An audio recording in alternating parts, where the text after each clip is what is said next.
Hola, ¿cómo están? Bienvenidos a este podcast Afinando el Camino. Hoy tengo una gran invitada. Tiene más de 20 años de experiencia como músico. Se ha dedicado toda la vida a la música. Es cantante, es artista, es vocal coach. Y me encanta tener aquí a Esmeralda Fons. Hola Esmeralda, ¿cómo estás? Hola Lewin, ¿cómo estás? De verdad, gracias por este espacio y pues nada, empecemos. Empecemos, bueno.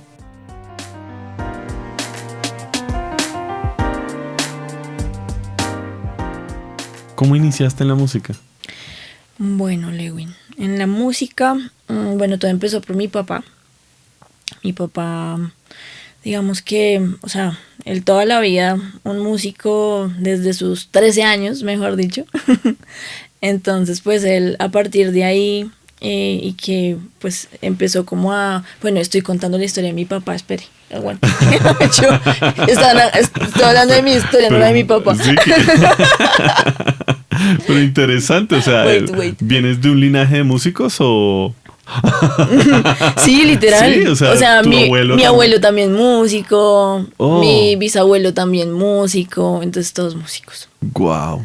Pero resulta que, pues digamos que mi papá me decía que mi abuelito era como muy celoso también como con sus instrumentos. Entonces como que no lo dejaba de pronto tocar la guitarra porque pensaba que lo iba de pronto, no sé, a romper, a dañar o lo que sea. Ok. Y desde ahí como que mi papá también como que se obsesionó y dijo, no, yo quiero, o sea, como que yo quiero aprender esto. Y entonces empezó a buscar sus medios como para poder aprender también. Entonces empezó con su orquesta de salsa, luego de que pasó de la percusión menor, entonces pasó ya a trompeta, y luego de trompeta entonces a cantar, y desde ahí empezó a formarse empíricamente como músico. Bueno, bonita la historia de tu papá y ahora cuéntame Ahora la tuya. mía. Bueno, entonces, bueno, la mía, mi papá, o sea, como que mi papá siempre ha sido el referente así número uno, porque yo lo veía mucho ensayar a él. Y recuerdo un día que él me dijo como, hija, quiero que te aprendas esto. Y me dio como el papelito, era como una letra como navideña. Ujú.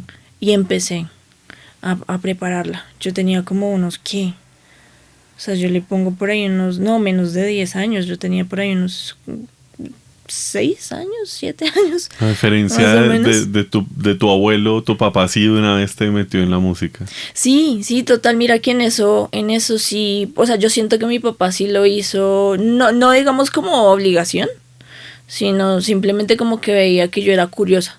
Entonces como que dijo, bueno, ¿por qué no? O sea, ¿por qué no hacerlo? Y me entregó esa hojita y empecé a estudiar. Y yo estudiaba y estudiaba. Y ya llegó el momento de la grabación. Yo no conocía un estudio de grabación, pero yo sí sabía que mi papá iba a los estudios de grabación porque a él le gustaba en esa época como grabar todo en cintas, estas cintas pues de esa época. No me acuerdo cómo se llaman esas cintas, como VHS. Sí. Sí, como, bueno, ese tipo de cintas. Entonces yo veía los estudios y yo decía, tan chévere estar ahí algún día. Y bueno, se dio la oportunidad y grabé como ese jingle ¿para qué? Para un supermercado, y eso fue en Navidad. Ok. Y recuerdo que pues yo lo hice como muy, o sea, como muy jugando, como muy feliz, como muy alegre. Y al final el señor que había contratado a mi papá dijo, mira, aquí está el pago de las niñas, porque era mi hermana también. Ujú. Entonces aquí está el pago de las niñas, y yo quedé como, ¿el pago? O sea, yo no podía entender cómo era posible que me pagaran por hacer algo que me divertía. Claro. Y es algo súper estigmatizado en el mundo porque, Uh-huh. o sea, saliéndonos del mundo musical, a mí me gusta un comediante argentino, creo que sí es argentino, se llama Lucho Merella. Ah, ok. Y el man hace preguntas del público, que ahorita es un formato muy común para los stand-up comedy y los comediantes. Y le preguntaron como que es algo como que se siente ganar dinero por no trabajar. Y el man se paró en la raya y dijo, yo estoy trabajando, tú eres el que no está haciendo nada aquí. Y Qué locura. que a mí me guste lo que yo hago es totalmente diferente a a que no esté trabajando, porque hace parte de su trabajo. Entonces, esa concepción del mundo de tienes que trabajar en algo que tal vez no te guste o tal vez te dé dinero, entre comillas. Wow. Sígueme contando, muy interesante eso. Tremendo. Y mira que tú abres este espacio como... O sea, yo siempre me he preguntado eso, esa estigmatización de cómo, porque pues también me pasa en el tema de siendo vocal coach, como que la gente piensa que cantar es solamente abrir la boca y ya. No, eso es una vaina difícil. Es una vaina bastante compleja y que mucha gente te dice como, bueno, como que, ay, cántame una canción, lo mismo, si eres cantante, cántame una canción. Entonces yo digo, pero ¿por qué no le dicen eso a un médico? Bueno, espérame, ¿sí me entiendes? Mídeme la atención aquí mismo. Exacto, total. O sea, uno es bien curioso eso. Y lo que tú dices de esto que me estabas contando de la estigmatización de lo que hablabas con este comediante, bueno, de lo que hablaba ese comediante, también lo he vivido. Y pues de niña yo decía, es increíble cómo, o sea, uno se divierte haciendo lo que a uno le gusta, o sea, que esto se puede estudiar. Eso fue lo primero que yo tuve en la cabeza, como que, o sea, este tipo de cosas realmente se estudian. Ok. Porque pues yo me había preparado, ¿sí me entiendes? O sea, como que yo desde chiquita yo dije, no, yo tengo que cumplirle a mi papá porque mi papá me puso esta responsabilidad de hacer este jingle, lo voy a hacer. Y volví te digo, estudié por semanas, yo recuerdo mucho eso. ¿Y cómo lo estudiaste? ¿Cómo fue ese proceso de estudiar ese tema?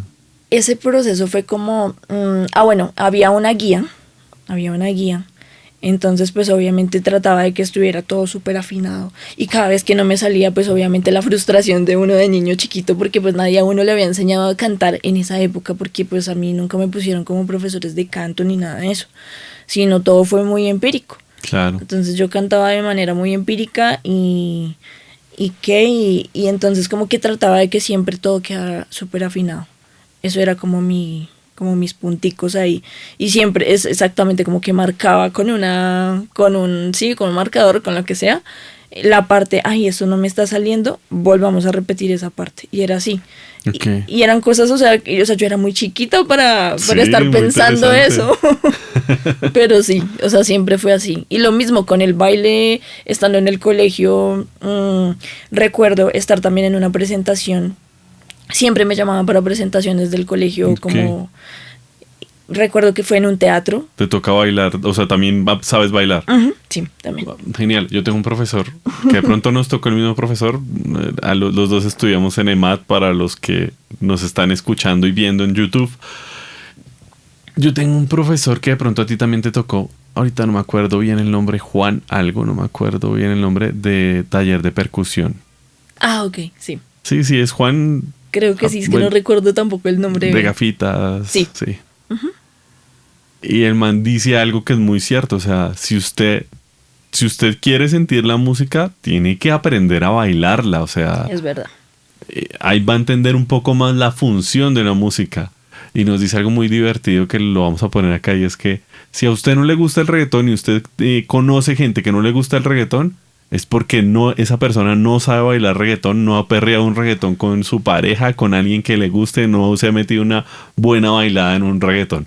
Total.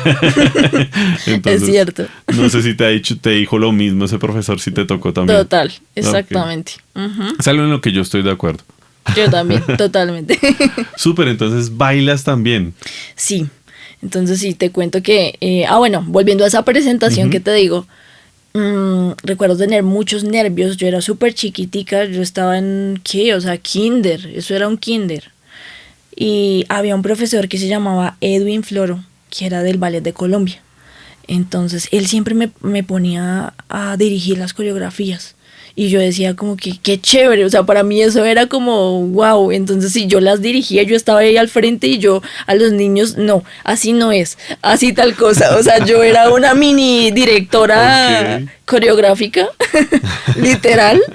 Y recuerdo que llegó ese momento en el que nos teníamos que presentar en ese teatro, y yo me paré en ese teatro y yo decía, ay, esto es lo que quiero hacer toda mi vida. O sea, era muy curioso, pero siempre tuve en la cabeza que el arte, independientemente del que sea cantar, sea bailar, sea pintar, sea lo que sea, era lo que yo quería hacer. O sea, era algo que ya estaba ahí. Como que no me veía haciendo otra cosa. Qué bonito. Qué sí, bonito. es muy bonito. Es bello. Y en este recorrido, ¿en qué momento te conviertes en vocal coach? Bueno, esa historia es muy linda porque recuerdo estar viendo MTV. Yo estaba viendo MTV y había una señora, estaba viendo un programa de actuación en donde enseñaban a las personas a gritar para estas escenas de terror, porque eran actores que se estaban preparando para eso. Y era como un protagonistas de novela, entre comillas, pero... Sí, MTV estaba lleno de realities. Exacto. Y recuerdo que vi a esta persona, esta señora se llama Melissa Cross, y ella les estaba enseñando a gritar saludablemente. Entonces, claro, yo apenas vi eso, yo quedé enamorada y yo dije, wow. O sea, empezando porque me encantaba cantar, claro. Porque todo era súper empírico. Sí, o sea, porque todo lo que yo había aprendido era demasiado empírico y yo dije, eso quiere decir que esta vaina se puede estudiar, vuelvo y digo, se puede estudiar y quiero hacerlo. Entonces yo dije, bueno, vamos a buscarla. Empecé a buscarla por internet locamente y compré los cursos. O sea, compré los cursos de Melissa Cross, de cómo aprender a gritar sanamente. Ella le enseña pues a todas estas bandas de metal de ahorita, digamos por lo menos Slipknot, los guturales. Sí, los guturales, sí, exactamente. Ella es la que le enseña a todas estas bandas así súper poderosas. Impresionante. Y a partir de ahí fue que me empecé a enamorar de la voz y a seguir estudiando. Luego de eso, entonces dije, bueno, yo crecí con Britney Spears, Mariah Carey, Celine Dion, Whitney Houston. Entonces yo dije, wow, tengo que encontrar quién es el vocal coach de estas grandes estrellas. Y empecé a buscar y encontré un nombre en particular que siempre estaba como muy relacionado con todas estas estrellas. Bueno, Michael Jackson, obviamente. Y fue Seth Riggs, que básicamente él fue el que creó la técnica de speech level singing, que es una técnica que dice, así como tú puedes hablar por mucho tiempo de una manera tranquila, relajada, de esa misma forma vas a poder cantar de una forma muy tranquila, muy natural, muy relajada. Sí, claro. Yo he escuchado que Michael Jackson, nadie conoce la voz real de Michael Jackson porque él cuidaba tanto su voz que siempre hablaba con voz de cabeza. Por eso la gente piensa que Michael Jackson hablaba así. Porque el man lo que hacía era cuidar su voz para el momento de grabar, lanzarla con todos los poderes. Total. Y pues él era el vocal coach de Michael Jackson, de Stevie Wonder, de artistas que tú dices, bueno, wow, la rompieron. Cristian Castro, o sea, eran personas que yo admiro muchísimo. Y entonces, bueno, me obsesioné y yo dije, en algún momento, no sé cómo va a pasar, pero yo voy a estudiar con ese vocal coach. O sea, fue como así, tal cual. Okay. En algún momento, en mis sueños más remotos, yo decía, quiero estudiar con ellos. Y resulta que más adelante, teniendo un podcast que se llama ¿Qué onda con mi voz?, pude conocer a la hija de Seth Riggs. Y pude entrar a sus... Ay, ¿cómo se llaman este tipo de cosas? Se me fue. ¿Estudios? Sí, o sea, como workshops. Ah, ok. Sí, como todo, como este tipo de enseñanzas que ellos empiezan a dar, como masterclass, sí, y todo ese tipo de cosas. Sí. Todo el asunto. Y estuve con ellos y estuve trabajando con ellos y yo digo, wow, yo no lo podía creer realmente. O sea, yo decía, se me hizo el sueño realidad. O sea, poder llegar hasta allá. Pero ya, obviamente eso fue después de un montón de tiempo. Fue después de pasarme las horas en el internet, en el café internet, porque yo me la pasaba en el café internet, claro. Literal. Me la pasaba en el café internet buscando información de cómo cantar mejor todos los días. O sea, es que eso era una obsesión. ¡Qué locura! Loca, hasta que llegué allá. Pero wow. Así pasó. Qué historia tan bonita, qué historia tan bonita. muy chévere obsesionarse con ese tipo de cosas y hacerlo hasta que se haga realidad y posible. Bonito tener eso. Total. Y en todo este camino de vocal coach, ¿cuál ha sido tu mayor reto en términos tanto de aprendizaje tuyo como de enseñanza a otros? Ok. Bueno, como vocal coach, el mayor reto, bueno, para enseñarle a otros finalmente. Bueno, empecemos alguna enseñanza para mí principalmente. Y es como el tema bueno, yo tengo una enfermedad que se llama fibromialgia. Entonces esta enfermedad es a veces muy, ¿cómo se llama? Incapacitante. Sí. Entonces, debido a eso, he tenido como muchos problemas musculares. Claro. Entonces yo dije, bueno, creo que quitarme como ese mindset de la cabeza de no poder hacer las cosas cuando estoy pasando por crisis, creo que ha sido muy fuerte para mí eso. ¿Sí me entiendes? Entonces como que cuando lo relaciono con el canto, pues obviamente empecé a encontrar ciertos choques en donde, digamos, por ejemplo, había momentos donde yo no encontraba como claramente mi voz mixta y eso a mí me rompía el corazón porque yo decía, yo me la paso trabajando constantemente con mis estudiantes un montón de cosas y les enseño un montón de vainas que a la hora de yo poder realizarlas por la enfermedad realmente no las podía realizar. Okay. Entonces, claro, para mí eso era un choque porque era como, eres una farsa, literal, o sea, era una cosa... El síndrome del impostor empieza a atacar. Total, o sea, y pues era básicamente por eso, pero aún así uno se da mucho palo. Sí. Y uno dice, no, yo estoy haciendo las cosas mal, yo soy mala, yo no sé qué, para un lado y para otro, pero, o sea, finalmente uno tiene también como que darse mucho amor dentro de ese proceso y decir, bueno, esto es una crisis, va a pasar y luego tu voz va a estar normal, tranquila. Pero ha sido eso, como tranquilizarme a mí misma de que esas crisis van a pasar. Y mira que hay un tema bien interesante. Yo lo llevo pensando bastante tiempo, pero eres la primera persona con la que lo voy a conversar, aparte de mi esposa. Y es que a mí me parece curioso cómo a nosotros los músicos se nos olvida esa tolerancia a la frustración que hemos tenido durante tanto tiempo, porque sacar una canción en un instrumento, sea tu voz, o sea en la guitarra, sea en la batería, sea en el instrumento que sea, pueden ser semanas, pueden ser horas, pueden ser mucho tiempo de no lo estoy logrando, o no lo voy a hacer, o no, esto está muy difícil, no lo voy a lograr, y después de un tiempo dice, ay, lo logré, sí lo puedo hacer. Y me parece muy curioso cómo a nosotros los músicos se nos suele olvidar toda esa tolerancia a la frustración que ya hemos vivido en el instrumento que manejamos para transmitirla y pasarla a la vida real. Oye, sí, es absurdo, pero, o sea, eso que me estás diciendo es muy cierto, o sea, de verdad lo voy a tomar como terapia. O sea, te lo juro que sí, porque es verdad.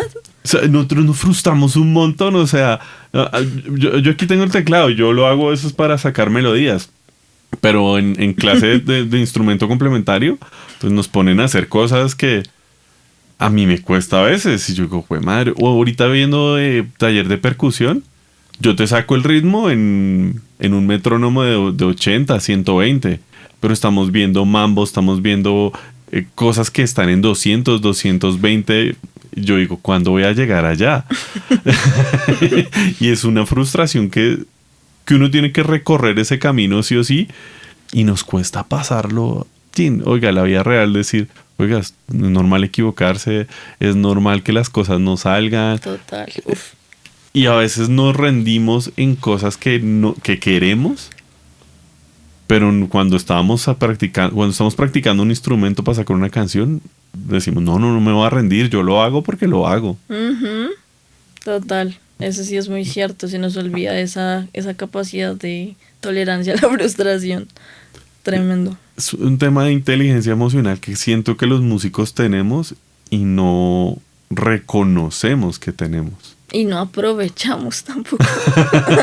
Sí, porque nos ahogamos en un vaso de agua muchas veces, o sea. Es cierto. Ok.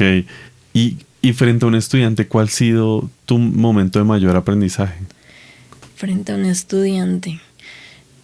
O sea, finalmente cuando ellos logran sacar de su cabeza, creo que es el mismo tema, ¿sabes? Cuando ellos logran sacar de su cabeza el no puedo y que hacen las cosas y que se asombran, esa cara de asombro creo que es como que lo que a mí me llena al momento de enseñar. O sea, literal, esa cara de asombro de ellos cuando fue pucha, saqué esta nota que yo creía que era imposible de lograr y la saqué en menos de nada, en una clase, por ejemplo. O sea, a mí me parece muy, muy brutal cómo uno influye también como en la vida de ellos, en el caso cuando pues son más chiquis, en poder superar esos retos uno a uno. Eso siempre me ha parecido súper lindo. Y vuelvo y te digo, esa cara de asombro de ellos, o sea, es como que ese es mi sueldo, literal, la cara de asombro. Me achinaste la piel de gallina, porque precisamente ayer, yo todavía me considero que me falta muchísimo para ser un músico decente. Porque ahorita detrás de cámaras te conté que yo volví a empezar y hasta ahora estoy tomando en serio el tema de estudiar de verdad. Antes yo lo hacía de forma muy chistosa y tocaba cosas chambonamente. Pero ayer estábamos sacando mi profesor de guitarra me pidió una canción de jazz que se llama Beautiful Love. Ok. En el semestre pasado era Autumn Leaves, que es el tema más caspiado de jazz que existe, que se usa para todo. Uh-huh. Y yo tocaba el ta, ta, ta, ta. Lo tocaba así re duro porque venía de tocar rock. Entonces cada nota la atacaba durísimo. Entonces no había interpretación ahí, sonaba horrible. Uh-huh. Y ayer le llegué al profesor y él me miró así como, buen tono, vamos bien. Y se sentó conmigo. También tengo muchos problemas de ritmo porque no tengo ese tema... el ritmo de coger el ritmo musicalmente. Sí. Y entonces empezamos con el metrónomo.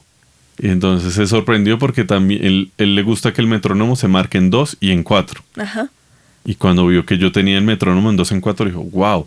Y entonces, wow. Y todo eso para mí fue como, ay, sí, lo estoy logrando, es bonito. Total. Y no, y yo me imagino pues obviamente que él como profe también como que, es que sí, o sea, literal, cuando uno ve como el avance en el estudiante es como un regalo también para uno, es como, pucha, estoy haciendo también las cosas bien, porque, o sea, uno procura siempre darle lo mejor al estudiante, bueno, por lo menos yo lo hago de esa manera, claro. O sea, como siempre procurar también su bienestar y sobre todo que se quite ese mindset de no puedo, eso es como lo más importante. Bonito, chévere. Uh-huh. Y listo, ya estás trabajando como vocal coach y ahora hablemos de el tema gordo de este podcast. Ahora tienes un nombre artístico, Esmeralda Fons. Uh-huh. Tienes música montada en Apple Music. Después de este podcast vayan a oírla, Apple Music, Spotify, Tidal. Preferiblemente para mí, Apple Music y Tidal para Esmeralda en Spotify porque allí les dan mejores métricas. Sí, total. O igual también cualquiera, no pasa nada. Escuchen. Sí, vayan, después de este podcast vayan a escucharla. ¿De dónde nace el tema de decir, ok, yo quiero ir a los estudios de grabación, voy a sacar mi proyecto personal y voy a sacar todo este tema adelante? Bueno, yo creo que todo este tema nació de un momento muy profundo en mi vida donde, o sea, bueno, pasaron cosas muy, muy tristes alrededor de mi vida y caí en una depresión tenaz. Wow. Una depresión tenaz. Y yo decía, bueno, ¿qué es lo que me ha salvado toda la vida? Y finalmente dije, pues la música. Y a partir de ahí, bueno, terminé la hospitalización y demás, que eso fue ahí como terrible. Pero salí de allí pensando, quiero hacer música. Quiero hacer música y quiero aprovechar el resto de mi vida haciendo música. Quiero ya como que no posponer este sueño de ser un artista, de convertirme en artista, de hacer performance, de todas las cosas que yo veía desde pequeñita, que yo decía, quiero hacerlas, no, Claro. quiero hacerlas, y ya. Y finalmente empecé a escribir, a utilizar la música como terapia. Entonces, por eso yo tengo ahí como en mi Instagram como que mi terapia realmente es escribir canciones. Aunque obviamente hay que ir a terapia, gente. Sí, Hay que sí. ir a terapia. Si Sí, lo ¿no? necesitamos porque queremos solucionar algo que no sabemos qué razón es, vayan al médico, y si no es nada médico, vayan a un especialista de la salud, que podría ser un psicólogo. Total, sí. Sí, obviamente no estamos incitando a nadie a que no vaya a terapia, no tienen que ir a terapia, obviamente, porque creo que eso ayuda demasiado. Y sí, o sea, efectivamente la terapia ayudó. Lo que me hizo caer en cuenta pues de muchas cosas, como de que, o sea, realmente estaba posponiendo mucho mis sueños, también como por miedo, ¿sabes? Como por miedo a no sé qué. Porque es un miedo a no sé qué. Sí, es un miedo como que dirán a la gente, pero uno en el fondo dice, no me importa lo que diga la gente. Ujú, exacto. Porque finalmente sí, o sea, ese miedo no es un miedo tampoco que tenga un fundamento real, sino que simplemente es algo que pasa en tu cabeza y que finalmente no tiene como su resultado fatal, como uno lo piensa, no, sino es todo lo contrario. Entonces, pues nada, a partir de ahí empecé a escribir mis canciones. Pues obviamente mis canciones hablan sí, de amor, de desamor, de problemas también de salud mental, Ok. eh, de traumas también de la infancia. O sea, literal, o sea, como que yo enfrasqué todo eso y empecé a sacar, y a sacar, y a sacar, y a sacar. Porque finalmente, o sea, yo siento eso, que la música te puede abrazar en esos momentos. Sí, es muy cierto. Mira que yo tengo una canción compuesta que es un tema de salud mental también. La compuse con uno de mis mejores amigos. Él me asesoró en cómo escribirla y todo el tema. Ujú. Y la verdad sí lo ayuda. Es como una mini terapia. O sea, el escribir una canción es una mini terapia que te ayuda a relajarte un poco. Total. En estos momentos tú estás lanzando un EP. Ujú. Pero antes de ese EP, ¿lanzaste canciones sueltas o empezaste a lanzarlo con el EP? Sí, pues mira que casualmente, o sea, empecé a lanzar, hay una canción que se llama No te necesito, que fue la primera canción que saqué, que fue en agosto, eso fue en el 2023, agosto 18 del 2023. Saqué esa primera canción basada en una serie de Marvel, Jessica Jones, no sé si la Sí. conoces, referente a ese personaje tan nefasto que aparece en la serie que se llama Killgrave. Ok. Entonces, a partir de ahí yo decía, bueno, este hombre es un hombre manipulador, o sea, la cosa más indeseable posible que uno puede encontrar como persona. Y pues uno se da cuenta que ese tipo de personas sí las hay. Sí. Y a partir de ahí yo dije, pues ¿por qué no le hacemos el favor a Jessica Jones de escribirle una canción para que se la dedique a Killgrave? Ok. Entonces ese fue como mi pensamiento de primerazo y dije, bueno, vamos a empezar. Y empecé con la letra. Y finalmente salió esa, No te necesito. Luego de eso, bueno, yo ya había escrito antes una canción que se llama Soltar. Que esa canción sí me costó lágrimas escribirla, o sea, realmente estaba pasando por un momento de tener que soltar a alguien porque no sabía cómo hacerlo, o sea, como que a uno no le enseñan a también dejar ir a las personas Sí. y a dejarlas ir con amor. Entonces yo decía, ¿cómo hacer eso? Porque normalmente cuando terminan las relaciones siempre es como con rabia, con resentimiento, con odio, con lo que sea, pero nunca con amor. Entonces yo decía, bueno, tengo que soltar esto, tengo que soltar, digo yo. La canción se llama Soltar. Pero bueno, sí, como que tengo que sacar todos estos sentimientos y volverlos algo distinto. Y empecé a escribir. Y esa canción salió prácticamente en media hora. Fue una cosa loca, porque yo como que me desbordé ahí en emociones y escribí, y escribí, y escribí. Recuerdo que la primera persona a quien le mostré esa canción fue, no sé si tú conoces al profe Bray, de allá de Math, Brian. No lo conozco. Bueno, él es el profesor de piano complementario. Él fue la primera persona que escuchó la canción, que la pudo, y que hizo también una maqueta para esa canción. Ok. Sí, o sea, él montó como la maqueta, y a partir de ahí, pues básicamente ya luego pues ya me vi con Alejandro, dije yo, con David Useche, que fue la persona quien hizo esa producción. Y lo mismo, No te necesito, también le hizo David Useche, que es el pianista de Licanova, de una banda que se llama Licanova. Entonces, sí, esta canción realmente representó como ese lugar desde donde escribo y desde donde empecé a escribir en adelante. O sea, como que a partir de ahí, como que me sumergí en ese mundo que puede ser muy, ¿cómo decirlo?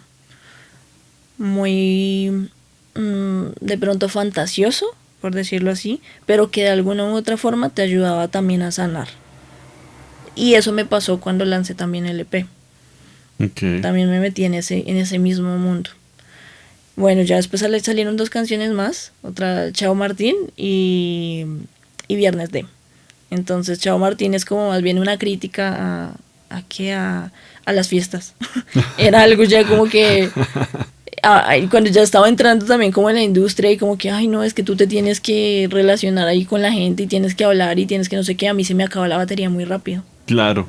Muy rápido, o sea. No, es que relacionarse gasta energía a montones. A mí me cuesta, o sea, aquí nos vemos hablando tranquilos y toda la cosa, Claro. Pero para relacionarme a mí, o sea, yo para caer, o sea, para tener la confianza suficiente es bastante complejo, es difícil. Y entonces sí, como que yo hacía la crítica como a la fiesta, de que pues hay mucha gente también como que si te saluda, no te saluda porque realmente quiere saludarte, sino simplemente es porque, ay, tocó. ¿Sí me entiendes? Sí, porque sí, hay sí. gente que le pasa eso, Sí, que claro. le sucede eso. Y yo decía como que en ese caso la canción habla mucho de eso, como de esa forma de querer encajar, por decirlo así, en un ambiente que finalmente terminas desgastándote. Claro. Entonces básicamente de eso habla esa canción también. Y a lo último pues ya lancé fue Viernes de, que básicamente habla de recordar esos momentos de la adolescencia, esos momentos donde escuchabas y veías MTV, donde no tenías que preocuparte por nada, donde no tenías que estar subiendo historias a Instagram para que tus canciones se movieran. Claro. Entonces sí, esa es otra canción que fue muy divertida también de hacer por lo mismo, porque refleja el querer estar en esa época. Pero mira, ¿qué es lo que me dices respecto a que no hay que subir tu canción a Instagram para que la gente te escuche? Yo tuve banda en época donde no solo existía MySpace. Entonces, MySpace no tenías, eras como un fan de amigos, unos fans de amigos que, ay, ponme tu top y bueno, y todo ese asunto. Ajá. Y de pronto sí hay uno que otro que sí iba a tus conciertos porque le gustaba tu música y todo el asunto. Total. Y en ese momento el vocalista de esa banda conoció a una chica que tenía como contacto a una empresa que se encargaba de organizar los proms y pre-proms de... No les voy a mostrar lo que pasó y me hizo reír. No, por favor. Yo no estoy vayan a hablando mostrar. afortunadamente. Entonces, consiguieron esta chica conoció una empresa que esa empresa lo que hacía era mover artistas por esos colegios a hacer playback. Ok. Entonces así se hizo conocido Gus y Beto y tocaron durante un año La Mandarina y entonces es una vaina agotadorcísima. Wow. Y a mí me daba hasta vergüenza porque era montarme con el bajo desconectado a fingir que estoy tocando. ¡Qué locura! El único que buscábamos que si fuera real era el vocalista. El resto todos estábamos fingiendo y pues no podíamos montar una baterista, entonces el baterista estaba desde afuera mirándonos ahí cagado de la risa. Claro. Pero El tema, el tema ahí fue que cuando empezamos a hacer toda esa gira, el duro de esta empresa de eventos, llega y nos dice, no, pero es que ustedes suenan igual a Don Teto. Y yo escucho, o sea, fue lo que te mostré ahorita. Sí, sí, Y sí. yo lo escucho y pues sí tiene cosas similares a Don Teto, pero para mí no suena igual a Don Teto. Ok, Y ok. para gente que de pronto sabe el género, no le va a sonar igual a Don Teto. Incluso las personas que seguían a Don Teto nos sacaron de la escena por no sonar como a Don Teto. Wow. Entonces, em, entonces sí me parece como curioso que tú vas a Estados Unidos y tienes de un solo género 20.000 artistas, o sea, y que te funcionan y todos viven cómodamente y decente de la música, mientras que aquí hasta ahora estoy viendo que se está permitiendo, se está dando como el permiso de que hayan, bueno, exceptuando el reggaetón, vamos a poner el reggaetón en otra bolsita y aquí total. están los otros géneros. Hasta ahora estoy viendo que yo sé que no suenan similar, pero para alguien que no conoce el género, uno los escucha y los puede relacionar fácil. Personas como bandas como Morat y Timo. Por ejemplo, Sí, ajá. inclusive hay una que otra canción de Duplat que podría mezclarse dentro de esto. Y yo sé que no suenan igual, no estoy diciendo que sean una vil copia de, Sí, pero para alguien que no conozca el género y escucha a Timo, puede pasar fácilmente por una canción de Morat. de Morat. Y algunas canciones, una o dos canciones de Duplat podría fácilmente pasar también por una canción de Morat. Entonces, no sé si tú hayas vivido ese tema como artista. Pues ese tema como artista de pronto lo viví más como en la época ¿de qué? Pues cuando tuve mi banda y todo este tema. Pero no fue como algo tampoco como tan profesional, porque digamos que en ese tiempo uno estaba probando muchas cosas, ¿no? Claro. Entonces fue como muy esporádica la cosa y como que empezabas a buscar como tus amigos que tocaban y pues que uno sabía que no se dedicaban profesionalmente, pero pues igual tú querías armar tu banda, ¿no? Claro. O sea, tú querías hacer tus cosas y lo mismo, tocar en varios lados y tener tus fans y tus canciones y la cosa. Obviamente sí, tener la vida ahí de rockstar. Pero sí siento que la escena en esa época, sí siento que cerró como muchas puertas a personas que estaban haciendo las cosas muy bien. O sea, finalmente sí creo que sí sucedió. Pero digamos ahorita, o sea, con respecto a eso, ahorita yo siento que la escena se ha abierto mucho a que uno haga colaboraciones, a que uno, digamos, entre mujeres también seamos como más unidas. O sea, Claro. yo creo que eso es como lo más importante. Antes no era tan así. O sea, yo lo veía más que todo, pues era como en sí, o sea, las artistas, las famosas que se tiraban raye por una cosa o por otra, pero esta vez, o sea, como que se siente como esa hermandad entre mujeres y eso es muy lindo. Sí, es bien bonito. Es precioso, entonces yo creo que sí, que ahorita la escena está como muy montada en eso, en cómo fortalecer a estos artistas independientes y cuidarlos y informarlos también un montón. O sea, Total. siento que ha avanzado un montón el tema de poder de que la industria también como que se preocupe por el artista y que diga, bueno, le vamos a enseñar de cosas legales, vamos a enseñar de marketing, vamos a enseñar un montón de cosas, digamos lo que está pasando por lo menos en el boom ahorita también, o sea, Sí, todas claro. esas cosas. O sea, siento que es un apoyo grandísimo que antes no tenían los artistas que pudieron también llegar a ser, ¿no? Porque Claro. las personas que se quedaron, digamos, en el camino, porque pues obviamente se tuvieron que quedar con muchos sueños ahí guardados por lo mismo, por falta también de información y de esa comunidad, porque uno necesita comunidad para crecer. Y es que todo lo que tú dices, para mí es inevitable pensar en Laura Pérez. Ok. Y siento que lo que ha sucedido con ella y lo que está pasando con ella es algo súper bonito que pues sé que le puede pasar a más artistas Total. en Colombia. Total, uy, yo a esa mujer la admiro demasiado. Sí, total. O sea, Laurita, te amo. De verdad. Ojalá tenga tiempo para escuchar este podcast. Ojalá. O ponemos en un short. Ok, súper. Ahora que tocas el tema de marketing, que tocas diferentes temas legales, Yo te he visto muy activa en redes sociales y piensas ideas y conceptos en torno a tus canciones de tu EP. ¿Cómo es ese proceso creativo? Bueno, pues hablando del EP y del proceso creativo, que ahorita tengo un revuelto en mi cabeza porque no sé qué carajos te estaba diciendo del EP que finalmente terminamos hablando de otra cosa. Como estás contando cada una de las historias de dónde viene cada una de las canciones. Sí, pero no fuimos al EP, sino antes, ¿cierto? No, sí me terminaste hablando del EP. De cada una de las canciones del EP me empezaste a hablar. No, pero esas no son las canciones del EP. Ok, entonces volvamos al EP. Volvamos al EP, sí. Y ahí me puedes contar el proceso creativo vamos de forma macro. Listo, me parece. Listo, entonces. Bueno, ¿cómo era lo de la pregunta del EP? O sea, ¿qué era lo que me estabas diciendo? ¿Cómo es el tema de marketing que estás manejando, tu proceso creativo? Ok.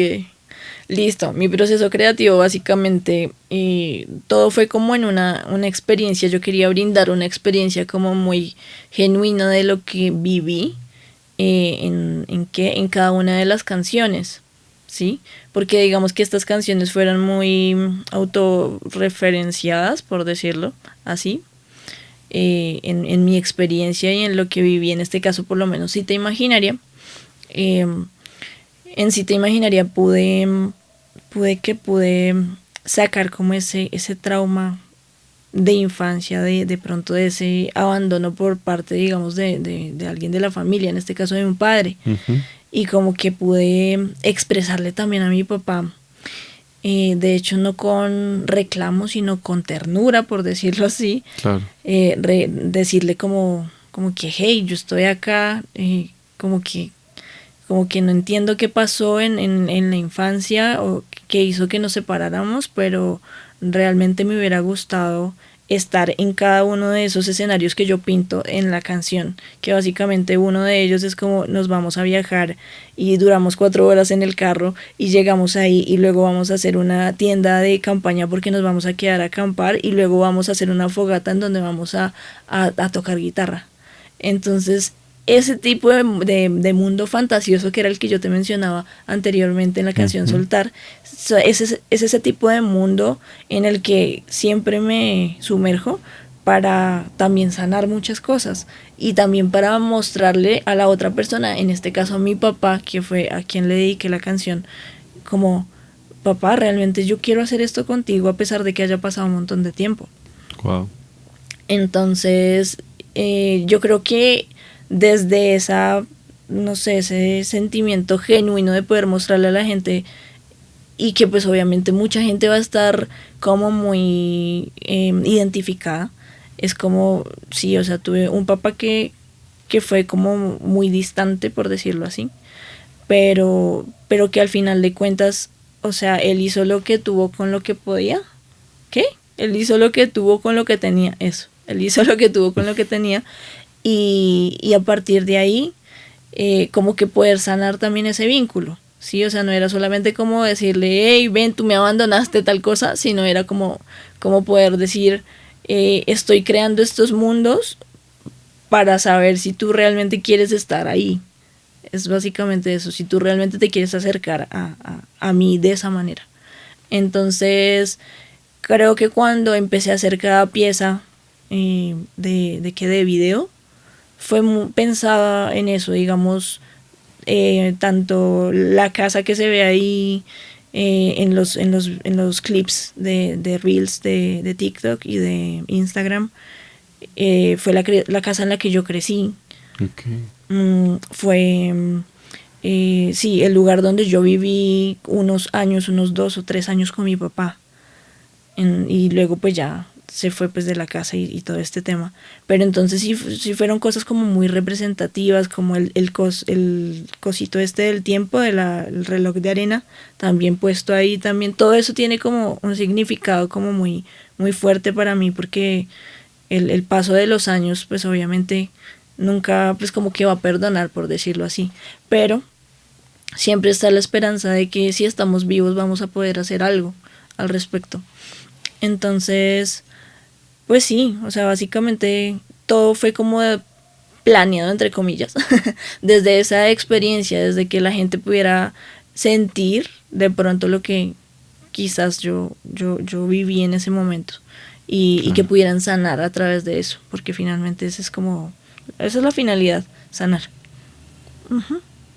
Mira que escuchándote es súper bonito conocer la historia detrás de, porque muchas obras de arte se terminan vendiendo, o sea, refiriéndonos al tema de la pintura, uh-huh, o de esculturas o cosas así, se terminan vendiendo en relación al contexto, uh-huh, en relación al storytelling que se construye detrás de esa obra de arte. Como desde que Marcel Duchamp dijo, ok, aquí voy a poner un inodoro en medio de una galería de arte para burlarme de los snobs que creen saber de arte, hasta un bodegón que no sabemos la historia detrás de ese bodegón, que es lo más común que podemos encontrar en el arte. Entonces, uh-huh, es bonito conocer esas historias porque permiten también entender mejor el significado de cada una de las canciones. Total. Chévere, chévere. Y en términos, por ejemplo, yo ahorita te vi en un supermercado haciendo video. O sea, ¿cómo se te ocurren esas ideas? Decir, me voy a ir a un supermercado a hacer esto y voy a grabar este contenido. ¿Y cómo es ese tema? Pues te cuento, imagínate que pues es muy curioso, porque a ver, ¿cómo empiezo a contar esto? Esto está tremendo, o sea, creo que aquí no sé cómo vamos a... Bueno, hay que cortar ciertas cosas. Bueno, resulta que una de las cosas que más me ha dado duro de vivir sola, uh-huh, porque ahorita pues estoy pasando por un proceso bastante complejo. Ok. Es ir al mercado, ir a hacer mercado. Claro.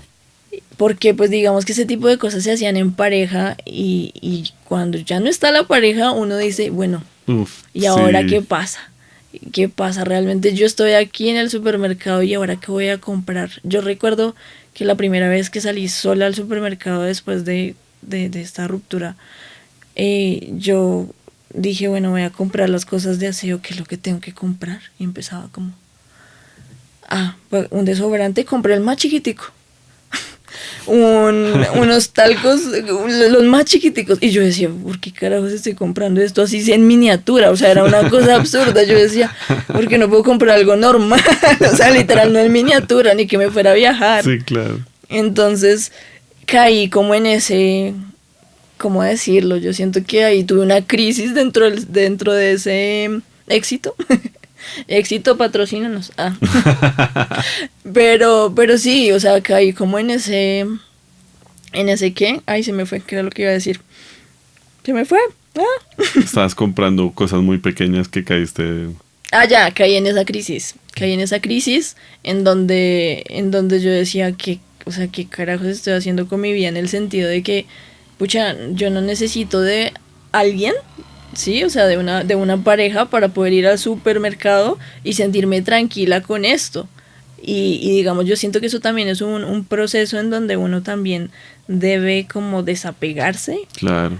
¿Cierto? Y que uno a veces también como por costumbre también está de pronto también en una relación, no lo digo en mi caso, sino realmente en general, o sea, como que uno se queda ahí porque sí. Y pues tampoco está tan bien. Entonces, claro, yo estaba en ese supermercado y luego de eso, pues yo terminé contándoles pues a mi productor, a mis productores y a mis chicos les dije como, bueno, me pasó esto, me siento supremamente mal. Y me dicen ellos ahorita con esta canción, empezando porque, bueno, esta canción que fue la última que lancé, que se llama Normal, esta canción nosotros la escribimos más o menos como en mayo. ¿Sí? Okay. Y prácticamente ahorita la estoy viviendo.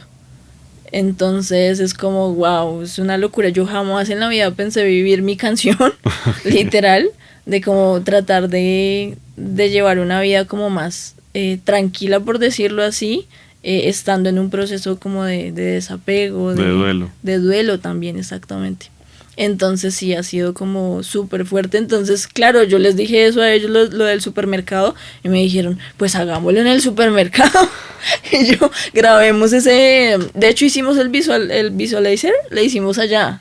Lo hicimos allá en el supermercado. Todavía no ha salido, pero yo creo que ya cuando salga este podcast ya, Ok. ya está. Ujú. Lo Wow. hicimos allá. Genial, genial, súper. Mira que esta conversación se me ha pasado súper rápido porque estoy viendo el tiempo y ya estamos cerquita a finalizarlo. Entonces creo que tengo que agilizar en temas de preguntas. Listo.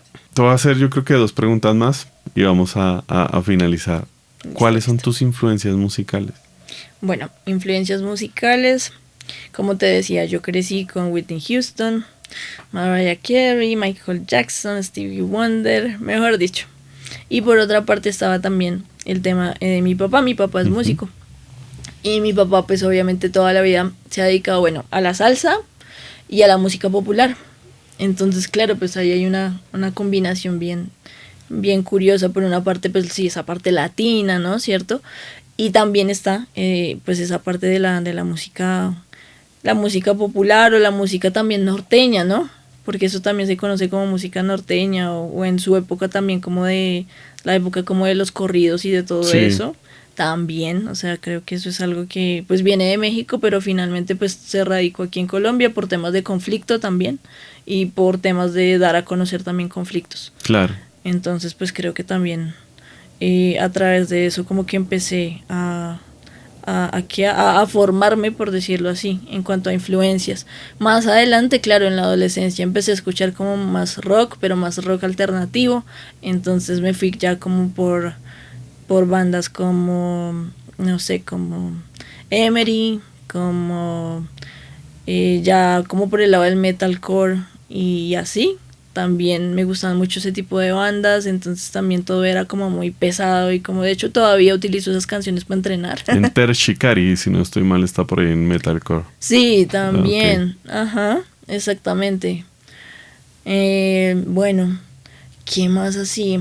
Pues obviamente el pop, lo que ya habíamos hablado, o sea, creo que el pop fue una referencia clave para mí en cuanto a performance y cómo quería llevar un show, por decirlo así. Show que no se ha hecho, pero se va a hacer, lo prometo. Lo prometo porque pues está en todo en veremos, porque pues tú sabes, artista independiente. Sí, claro. Entonces, ¿qué más te digo? Bueno, por otra parte la música colombiana en cuanto a mi abuelo, o sea, mi abuelo, pasillos, bambucos, yo siempre lo escuchaba como tocar en la casa. Entonces estaba con su guitarrita y tocando y tocaba y tocaba y tocaba, pasaban horas y me encantaba. Estoy seguro que tu abuelo sí te soltaba los instrumentos a ti. Imagínate. Y mi papá me ponía celoso. Celoso. ¿Cierto, pa? Lo puedo imaginar, lo puedo imaginar. Total, uy, mi abuelo es un hombre consentidor conmigo, pero la cosa más brutal de este mundo, o sea, él sí, mi chinita tal cosa, mi chinita tal otra, porque siempre me dice mi chinita todo el tiempo.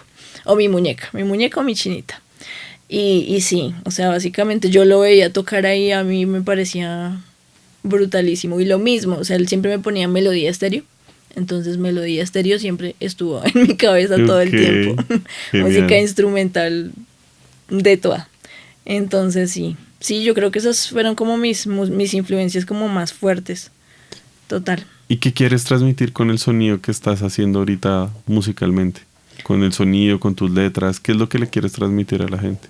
Ok, pues básicamente con este último EP que cierra a final de año, quisiera transmitir, bueno, en cuanto a sonoridad, yo siento que todas las canciones tienen un hilo conductor y ese hilo conductor es como ese sonido ambiente, ¿cierto? Ese sonido de pronto cinematográfico, Okay. porque es algo que siempre me ha gustado, o sea, como que mis canciones, de hecho yo sueño con que mis canciones lleguen a, no sé, a algún lugar donde puedan escucharlas digamos, en cine, por ejemplo, y que yo diga, ay, esta es mi canción, está sonando mi canción ahí. Ese es como uno de mis sueños. Entonces como que a partir de ahí empecé a crear música alrededor de ese sonido, como esos sonidos que son como ambientes, yo los llamo así, como ese sonido, no sé, de pronto la lluvia, entonces que se escucha ahí como Sí, como sí, lo he esta escuchado por ahí. sensación, ajá, como de nostalgia también te genera, o sea, te genera un montón de emociones, cosa que me gusta demasiado y pues que obviamente la letra acompaña demasiado bien. Entonces sí siento que por una parte es eso a nivel sonoro. A nivel de letra, yo creo que sanar, o sea, buscar bueno, aparte de que mis canciones me puedan sanar a mí escuchándolas, que otras personas se puedan sentir identificadas y puedan sanar también, porque siento que el mundo ya está muy roto, o sea, literal, todos estamos rotos y necesitamos de alguna u otra forma buscar esa forma de sanar. Sí, y empatizar y entender que a otros les pasa lo mismo que a uno, eh, conecta bastante y ayuda a entender que no estamos solos. Total, 100%. Y digamos por lo menos esta última canción, ya que hoy pues sé que de pronto no va a salir el podcast el día, pero sí quiero mencionarlo mucho y es que hoy finalmente es como un día que es internacional, en donde reconocemos el temas de la salud mental como el tema del suicidio. Entonces yo creo que esta última canción del EP habla de eso. Ok, Es como ese punto en donde tú llegaste a lo más oscuro y que a partir de ahí buscas cómo escalar para volver a hacer lo que eras o de pronto mejor de lo que pudiste hacer en un momento. ok. Entonces sí, básicamente sí quería como resaltarlo porque es la última canción que viene ahorita para final de año y esa fue básicamente como mi carta, la carta que yo le dejé a mi familia antes de decir, uy, ya no quiero más. Súper. Entonces, sí, creo que la salud mental importa dentro también de la industria, dentro de estas letras, y yo creo que eso es como mi mayor reto también, porque pues todo el tiempo estoy luchando contra eso, que es con temas de salud mental, y es poder como visibilizar eso y que la gente se dé cuenta que no está sola, lo que tú decías. Qué bueno lo que me comentas. Y ya finalizando, yo hago dos preguntas para finalizar. Bueno, la primera es más que nos digas en dónde te encuentran, para qué te pueden contactar, si quieren escuchar tu música, dónde la pueden escuchar, que nos cuentes todo eso. Si quieres, puedes decir a tu cámara, lo puedes decir directamente ahí como tú prefieras. Listo. Bueno, me pueden encontrar como Esmeralda Fons en todas las plataformas digitales. También me pueden encontrar como Esmeralda Fons en TikTok, en Facebook, ¿en qué más? En Instagram. Instagram. ¿Se nos pasa alguna? Creo que ¿Tienes no. YouTube? ¿Tienes canal de YouTube? Ah, bueno, canal de YouTube. Ahí tengo un enlace, de hecho, tanto en TikTok como en Instagram tengo el enlace del Smart Link y ahí pueden encontrar absolutamente todo, como los acústicos, las cosas que se hicieron con las antiguas canciones, con las nuevas, mejor dicho. Hay varias cosas bien interesantes como para ver. Ok. También, pues doy clases de técnica vocal. Eh, Como se dieron cuenta, realmente soy muy apasionada en las cosas de la voz. Entonces, igual, si ustedes me quieren escribir y preguntarme cualquier cosa, yo voy a estar súper atenta a ustedes. ¿Qué más? ¿Qué más me dijiste? Y bueno, igual, ahorita también estoy trabajando, estoy cantando en bodas, estoy cantando en restaurantes, entonces también, si quieren o tienen algún evento especial, ahí estaré. Ok, ya saben, para contrataciones pueden buscar a Esme en sus redes sociales. Y Esme, ya para finalizar, a mí me gusta decirle a la gente que les digas algo, ya sea a la gente que está iniciando a estudiar música o retomando el estudio musical, como es mi caso, ya sea para motivarlos o desmotivarlos en este camino. Entonces, ¿qué nos cuentas sobre eso? Listo. No, pues obviamente siempre va a ser motivación, porque digamos que ya el mundo de por sí nos dice no podemos hacer tal cosa, pero realmente sí lo podemos hacer. Y lo he visto y lo he visto en mis estudiantes de canto cuando vuelvo y les digo, tienen sus caritas de alegría porque lograron algo ese día. Y al otro día logran otra cosa y logran otra cosa. Entonces yo creo que lo más importante es como eso, como no rendirse y seguir. dando pasos, así sea corticos, así sean pequeños, porque a veces uno piensa que necesitamos un montón de tiempo y necesitamos un tiempo pequeño para hacer la diferencia. Entonces, básicamente eso.